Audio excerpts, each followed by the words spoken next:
Welcome on into the Wolverine.com podcast. Clayton Safey here with Anthony Broom and Chris Ballas on Thursday, August 21. We're in the single digits now before Michigan opens their season. 9 days until the Wolverines open it up against New Mexico. If you're excited for that, hit that like button, smash that like button on the YouTube video, subscribe to our channel as well.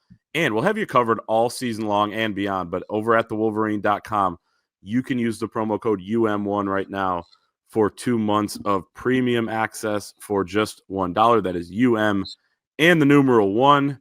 And you can get on our message board over there, get behind the paywall on all of our premium articles, intel coming out of fall camp, going into the season, inside the fort each and every week, heading into all of the Michigan football games this year. Basketball around the corner as well. Perfect time to get in. And we saw a bunch of people that are members over at the Wolverine.com last night in Grand Rapids at the Ada Garage Bar. I think the Garage Bar said we had about 80 people there just outside of Grand Rapids. And Dave and Kevin, the owners, Bruce Cortad organizing things, a great member of ours over at the Wolverine and a friend, and Bruce's law firm Rhodes McKee sponsoring the event as well. It was an awesome time. Had a few high noons, boys, and I had a great time. It definitely felt like football is here, talking a lot of ball with people. Bruce Cortade, actually, and I will say this about and I will say this about Bruce.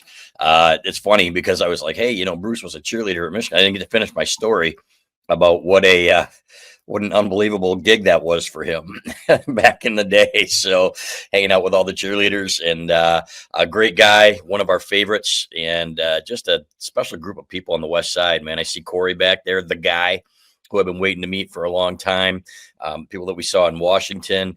I was blown away, fellas, at how many people were there. And I can tell you it was more than 80, because there were people at the bar and around the corner too that were there with our group that weren't acknowledged because they weren't in the back there. So, and for something like that, generally when we do things like this, you're hoping, 15, 20 guys, and we have a few beers, and we made the rounds, and it was an absolute blast. So I was really, really felt fortunate to be there. The West Side obviously is where Clayton and I are from, and love Grand Rapids, and hopefully they treated you okay there, Anthony Taylor boy. Now a Waterford guy, I think. What is it? Where do you live in now? That is correct. Yep. You don't have to dox my full address on here, but I am. What is I have your roots ad- out there too. Like my grandpa was from Minnesota, and my grandmother was a Grand Rapids native, and he moved to Grand Rapids for work, and that's how they met and fell in love and moved to Dearborn, and the rest is history. So I feel a connection to that area as well. And I will say, among the many people it was great to see, it was also great to finally meet Mr. Larry Ballas, your father. He's spoke very highly of you, spoke very highly of us. And I got to say, just a complete and total gentleman. So the apple kind of fell a bit far from the tree there, but it was a good time. Good to see all those people out there, and good to mix it up with you guys one last time before we're officially in it next week. I was grateful he was able to come out. And of course, Dave Safey was there too. Great to see him. Always a great guy. Clayton's dad, and Austin Fox coming out. Always a pleasure. With his cousin. His cousin might have been the fourth best looking girl there. She's really cute. So thanks, Austin, for bringing her. And we had a really good time. So thanks again to all of you guys for coming out. Sasquatch too, Rai Blue, man. I can go right down the list. CK Blue, all these guys, man. I mean, it's just the Headhunter, Cornell Blue. I could, Wolverine Carl, Lords was there, guys. It was unbelievable. Just some of the best posters, and it's just, you feel like even though you haven't met them, you feel like you already know them, and that's what made it fun. So now let's talk some football. I will say this: Eastsiders, we caught a little bit of shade last night. There will be something for us Eastsiders at some point. We'll see what shape that takes, but do have plans to expand and grow this thing, of course. I did hear you say that the West Side is the best side. You did say that on microphone, though. So I think I recorded that. So I go into any room just searching for approval for whoever's there. So and contrary to popular belief, it will not be at the Hooters in Taylor. So we will find. I don't think the Hooters in Taylor is there anymore. Well, this guy's not going to be there. I thought there were two. Yeah. All right, let's talk. All right, let's keep going. Yep. Yeah, no, great time had by all. So thank you for those people that came out. And if you're thinking, what the hell are these nerds with their usernames and this and that, just join us over at thewolverine.com. We got a great community, thousands and thousands of Michigan fans. So again, that promo code is UM1 at thewolverine.com. Michigan naming their team captains today, 6 of them for the 2025 season, team 146. You have tight end, fullback Max Bredeson, defensive back Rod Moore, linebacker Ernest Hausman, offensive lineman Giovanni El Hadi, edge rusher Derek Moore, and tight end Marlon Klein. You have 2 guys who are 2-time captains. No surprise, obviously, with Max Bredeson, who him and his brother Ben are both 2-time captains at the University of Michigan. Maybe at first, maybe not. Rod Moore, 2-time captain after last season. I want to start with those 2 guys before we talk about the others, because Rod Moore gave a great positive injury update today as well, saying he's going through all the drills. He's practicing fully. I know, Anthony, you wrote about that. And you also wrote about Max Bredeson. One of the coolest things I've heard all of fall camp is that he requested to room with Bryce Underwood, the freshman quarterback. Said, I didn't really know what I wanted to get out of it, but I knew it could help the team. And I think a lot of Michigan fans, and I know a lot of them, reacted positively online to that, because there's no guy you'd rather have rooming with Bryce Underwood to teach him what Michigan's all about and help him with the offense and what all the habits that you need to have are. I thought that was really cool, but also Rod Moore and his health. All of it. All of it's good. I wondered if there were going to be more than 4 fellows, because there was just so many good candidates, right? And you look at it, and the 2 that stand out that kind of surprised me maybe a little bit, Marlon Klein, even though he's been around for a long time, he hasn't had a huge role here, and I wasn't quite sure how vocal he was.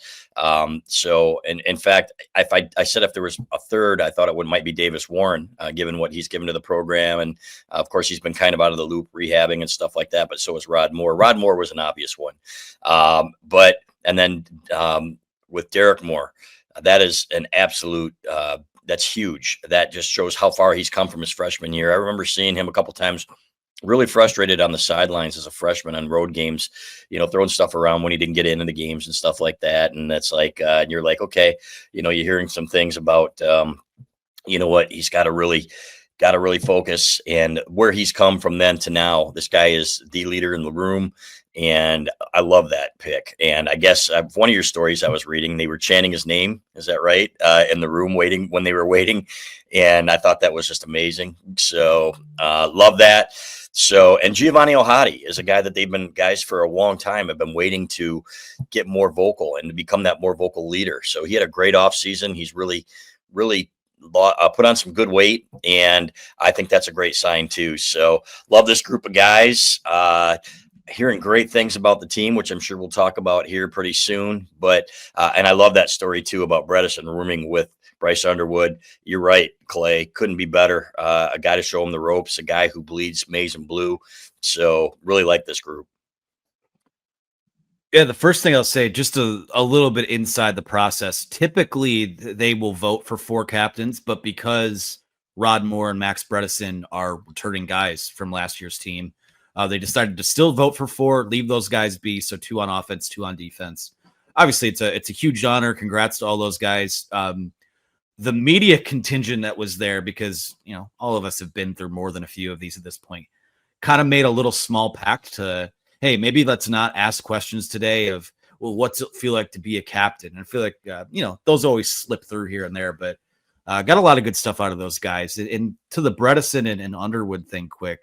To me, that was, there's a lot to sift through. Obviously, go read the Rod Moore story if you can. Finally sort of revealed what he was going through around month 8 of his recovery. Was still kind of feeling pain in his knee, and they went back in and fixed the meniscus too. And that's what was the basis of the setback that he's still in process of working himself back from. But the Bredeson thing is pretty awesome because, talk about opposite ends of the spectrum. You have a guy who's coming in, we'll never know the exact number, but true freshman, hasn't played a snap, seen as the future of the program at quarterback, making millions of dollars. And you pair him with a guy in Max Bredeson who, despite having a brother who played here, started as a walk-on, plays one of the most unglamorous positions in football, and is a guy who's had to scratch, claw, and fight for everything that he's had with this program. And now as a tone setter and a culture guy that,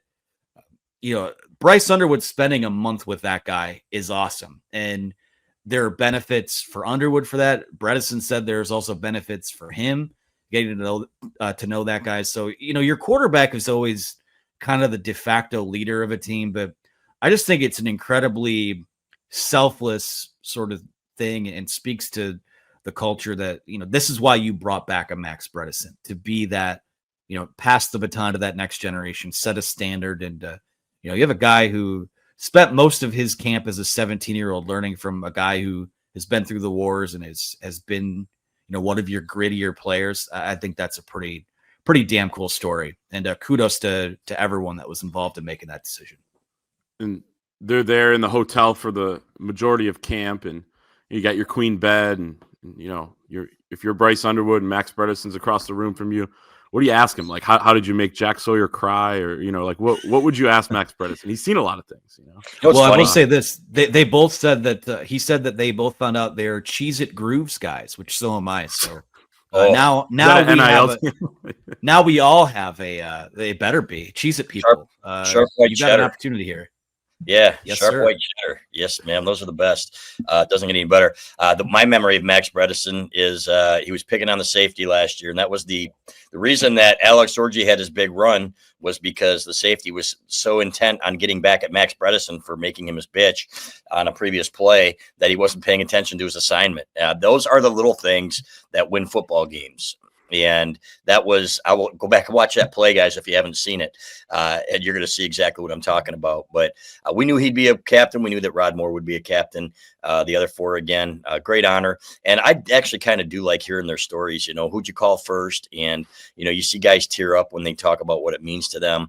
And I understand not asking those questions, but at the same time, there have been some really, really good stories from guys that, talking about, what it meant to be them and to be a captain. Just start with Tom Brady, who still calls it the greatest honor of his football career. Yeah, and believe me, I've watched that game many, many times. I know exactly what you're talking about. Yep. Just glorious game. But I'll just interject quick. I mean, a lot of cool stories do still come out. The Derek Moore one. I asked Ernest Hausman. He's a guy who came here as a transfer. I can't imagine there's a lot of guys that transfer into a program and wind up being a captain. Obviously, it happened with Josiah Stewart last year. Those are the only two in Michigan history, according to Michigan.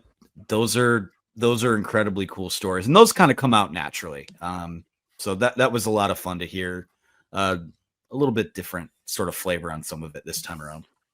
Yeah, and the Derek Moore one is like cool to me. And I was writing that article earlier. I was getting goosebumps just thinking about what this culture has kind of become, because and I used to say this before Michigan won their Big Ten championship in 2021, that it's hard without proof of concept to really get everybody to buy into something. Whereas when you have these programs that are winning championships, it's easy for the older guys to say, if you do this, you're going to play a lot and win a lot of games. And then it happens. And then that shows the other young guys, next cycle, what it takes. And it just feeds on itself. And Michigan probably didn't have that for about 15 years in, the better part of the early part of this century. And now they do, where Derek Moore learned from Mike Morris and Jalen Harrell and those guys in the edge room, Braden McGregor, but also the Mozzie Smiths of the world, and Mikey Sain were still on defense, and Mike Barrett and all those guys. And then not to mention the guys on offense. But then, he said when he came into Michigan, it wasn't a thought. He thought that he wouldn't be a captain one day. He said he probably couldn't live up to that. And then it turns out, there's that you pan or flash to the moment of the team meeting today where I guess, maybe he was the last one picked or announced or whatever it was. And all the players are yelling, D Moore, D Moore. And then, Sharon Moore, I guess first time ever, they were pulling jerseys out of something and would present the jersey and say, this is your captain. And he pulls out the number 8. And Derek Moore, at long last is a captain for Michigan football, something he never thought he could live up to. And now he can more than live up to that. He said he wants to be a leader vocally. He wants to lead by example, but he also wants to make the big play when they need it on the field. And he said that's, because he watched all those other guys do it. So that one to me was really, really cool. And to your point, Chris, Marlon Klein said that it's the biggest honor of his life. to be named a captain. So it's just cool. And Marlon Klein's a guy who is from Cologne, Germany. He came over here and prepped in North Carolina, went to high school there, didn't know a lot of English, learned and grew, said he needed to be pushed. Steve Kasula, took him into the jungle, pushed him like crazy, and now he's better for it. And he said Kasula is one of the most influential people in his entire life, and now he's going to be leading other guys on this team. So just a lot of cool stuff, I think, with this stuff. Love it. I love Captain Day. I think it's great. You know what I love more is opening day, and we're getting close, fellas. So I'll say this: the more we hear about this team, the more excited I get. And I don't want to, I'm still cautiously optimistic when they say things like the offensive line is going to be so much better, and so on and so forth, and the receiver group. And but we're hearing lots of good things from a lot of people that are generally guarded in their optimism. So that's what's exciting to me.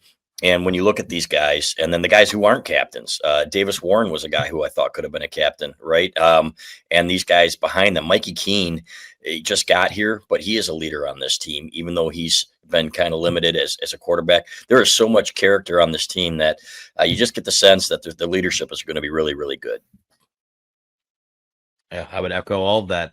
Not quite maybe to the extent of player leadership in 2022, 2023, but you've got a lot of, that's what struck me. You just see all those guys on the graphic that they put out, and you're like, man, all of these guys had been here for all of this and know what it looks like and know what it's going to take to get back to it. So that's it's exciting, it's encouraging, and that's why it's important to have success that snowballs, because you just keep having leaders who have been through it. So you're out to prove now that last year was just kind of a blip on the radar and a momentary step back. But this team, I like the leadership. I like how they position themselves going into the year.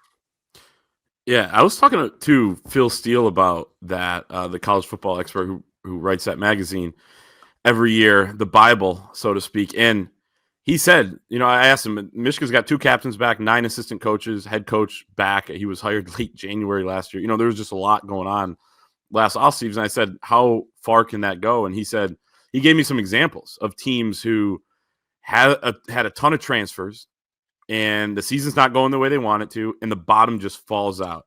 And Florida State last year, they won double-digit games for 2-3 years in a row. Then they go 2-10 last season, because when it started to go bad, all those transfers that have no loyalty or have just been there and hardly even know anything about Tallahassee or the culture at the program they're playing for, they don't care. And he gave a couple other teams as well. And he's saying that he's tracking these trends across college football of how the teams with continuity, are able to kind of have a little bit more sustainability. Now that speaks to better recruiting, all these things. But he's saying Army and Navy, I mean, look how good they were last year. Yep. They don't use the transfer portal. Michigan, 5-5 last season. And then they win their last 3 games. The bottom didn't fall out. So I think that leadership goes a long way. They're passing it on to the younger guys. And Marlon Klein, before we move on, I love this quote: 8-5 and Michigan don't go together. The standard here at Michigan is championships, and that's not what 8-5 was. Bowl games and all that stuff are fun, but we should have been playing in the playoffs and competing for a national championship and a Big Ten championship. And those are what our goals are this year. So those guys have been here for the good. They saw what last year was. He said that they take that pain with them every single day when they're working out and things like that to motivate them. So I think that is that's something that's important. Now you got to go out and prove it on the field. But I think a good group of leaders they have here on this team. Let's move on to Savion Hiter real quick. Michigan landing just a stud running back. I mean, for the small amount of Michigan fans that haven't seen his highlights yet, go watch him, because he is an absurd talent at the running back position. Out of Mineral, Virginia, the number 8 overall recruit in the 2026 class, the number 1 running back, clear cut number 1 running back according to the Rivals analyst. And Steve Wiltfong, Rivals analyst, says he may be the best player in the class just based on positional value and all these things. They can't rank a running back number 1, but if he is, Michigan got the best player in each of the last 2 classes. He is tied for the 4th highest recruit Michigan has landed in the Rivals industry ranking era, which goes back to 2004.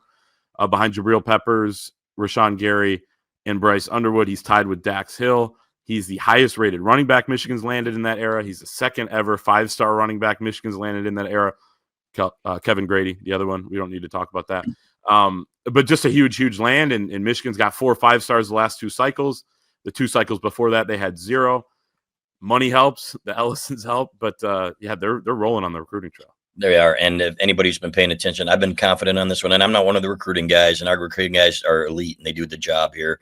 But there have been several signs here over the last several months that this was trending positively for Michigan. Clay, you mentioned the Ellisons, but there's more to it that I will lay out tomorrow in our ITF or Inside the Fort that people are going to want to read. We knew 3 weeks ago that it was really trending positively, fellas, when we were doing our podcast at the Champions Circle golf outing. So I will say this isn't just a talent. This is a guy whose family has been compared by some people at Michigan to the Corum family, and that's Michigan royalty in terms of the kind of people they are. Watching him cry when he made his announcement and understanding that he's getting the life-changing money and what this means to him and his family always excites me when you've got a guy like that who really understands what he's doing and why he's doing it, right? This isn't just about, I'm going to go play football, and, if it doesn't work out, I'm going to go to another school or something like that. This is a family that fits. Savion Hiter is a guy that fits, and good Lord, is he good.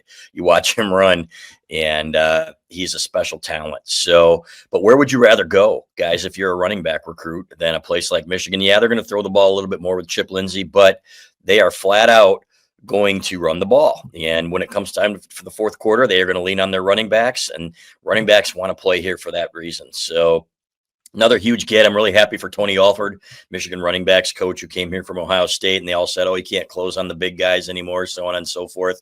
Seeing him in that picture with that big cigar was pretty exciting. It's incredibly exciting, especially now you have back-to-back recruiting classes that are really good, that have been headlined by, you had a quarterback in last year's class that a lot of people are calling the best at his position in the last decade or so. You move to 2026 and you land a running back who a lot of people are saying is probably the best running back commit to come out of high school in the last decade or so. So time will tell if they become stars or generational guys, but those guys typically have really high floors, and it's not predictive of success necessarily, but I'll put it to you this way. Savion Hiter is the highest rated overall recruit at running back, going back to the 2017 class when Michigan fans remember this name. Alabama, Najee Harris was ranked number 2. Florida State, Cam Akers, he was ranked the number 4 guy. Before that, you had to go back to 2014, where Leonard Fournette was the number 3 overall recruit. So you're getting that type of talent. And specifically, when you look at body type and skill set, almost anyone that talks about this guy, and I'll say this with the caveat, knew Savion Hiter was good, but didn't really dive into him until a couple days ago when we think this is happening. Let's get all of our pre-write stuff ready. The comp that keeps coming up is Bijan Robinson, who obviously had a very good career at Texas, was a first-round pick in the NFL. From from a physical profile, super similar guy. So, you look ahead to this backfield next year where, maybe Justice Haynes goes to the NFL, or, Jordan Marshall should still be here. But, you've got this pretty good 1-2 punch next year, and you throw this guy into the mix, and it's either a 2-headed monster or a 3-headed monster, depending on what that looks like. And this is the type of talent that he could be 1A pretty quickly, because running backs are a little more ready to play than a lot of these freshmen that come in. So it's incredibly exciting. I think it is, it's another feather in the cap for Sharon Moore and his staff, who have absolutely recruited with their hair on fire over the last 2 classes. And now, you got to develop these guys. You got to keep stacking talent, but 2 pretty special guys in the last 2. It's going to be pretty fun to watch how these guys develop. Yeah, and how much developing when you get a talent like this, you can't screw it up. Not that Tony Alford would, but this is like next level type of stuff. This is like when you mentioned Bijan Robinson, Anthony. Like, that's a guy that's not, you had Blake Corum, who was unbelievable at the college level. I think he's going to be pretty good at the NFL level, but Bijan Robinson is unreal in college, leaves after 3 years, and rushes for nearly 1,000 yards as a rookie. Last year, nearly 1,500 yards. Over 1,400. Like, we're talking like some of the best, NFL running backs right away in their career. That's like the range that I think Savion Hiter is in with that level of talent. And yeah, kudos to Tony Alford, who really, for as much crap he gets from Ohio State fans, I mean, he landed Quinshon Judkins for them in the transfer portal last year. Then he lands Justice Haynes, or I guess he wasn't. He lands Justice Haynes. He almost landed Justice Haynes at Ohio State before that, lands him at Michigan. Now he has Savion Hiter in the fold. You have some other guys who I think could pan out, maybe lower rated, high upside type of guys. And Michigan's running back room is stocked for the foreseeable future. You have Justice Haynes, who could come back for a senior year next season. Jordan Marshall, who's only a redshirt freshman this year, will be a redshirt sophomore. Savion Hiter, who will be a true freshman, is going to be good enough to play immediately for Michigan in 2026. So that position looks great. The entire backfield looks great because Bryce Underwood's back there, and you have a bunch of uber talented guys that'll be next to him. So that is very, very exciting. The one other thing I'll say too is that's now 4 or 5 stars in the last 2 classes, and they've all been, at positions that are extremely important for success at Michigan. You've got the quarterback, you've got the star running back now. You had a 5-star offensive lineman, Andrew Babalola, and in this class, the 2026 class, you've got a 5-star edge in Carter Meadows. I mean, that checks every single box for what this program is and wants to be. And, to have those positions covered by guys who are not only high upside, but high floor is, I won't say it's a fail safe, but you're going to be pretty well set up here to build around that. Yeah. It's a coach's dream to develop talent like that and show off what those guys can do. And then that helps the next recruit. And as we talked about with the culture earlier, it kind of feeds on itself. It is almost game week. This is our last podcast of fall camp. Next time we're on the air Monday night, and keep it locked here for that. It will be game week. We'll have had a Sharon Moore press conference heading into a game. We will have a starting quarterback for the University of Michigan.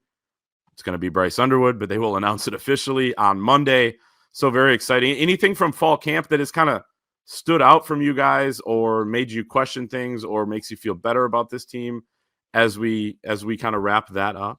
Yeah, I want to see it. Hearing good things about the offensive line. Obviously, losing Andrew Babalola is a blow, right? The depth there, but Blake Fraser's back and healthy now. We heard he returned to full action like a week and a half ago. So, and he's competing at both the left and right tackle spots. I think he's going to be good enough early, and I think he's going to be a very good lineman eventually. In fact, speaking to John Jansen, he said he thinks Fraser could play guard and compete right away with some of the guys that have been practicing there. He is really high on him. Of course, we haven't seen enough of him because he's been hurt. So, but I really like those Michigan guys whose dad played here, and it just means a little bit more. I'm not saying it doesn't mean anything to the other guys, but it's pretty special to them.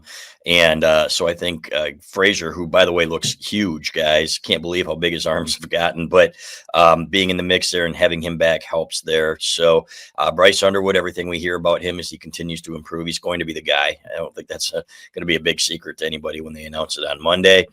And really love what I've heard about the running backs, but really the defense, man, is just absolutely sick. The fact that these guys, that the offense is still moving the ball, like last year, they said in practice, a first down was a win because they were so bad. They couldn't really move the ball, but there are still plays being made. Passing game looks a million times better from the people that we've spoken with, and we'll have more on that in tomorrow's ITF as well.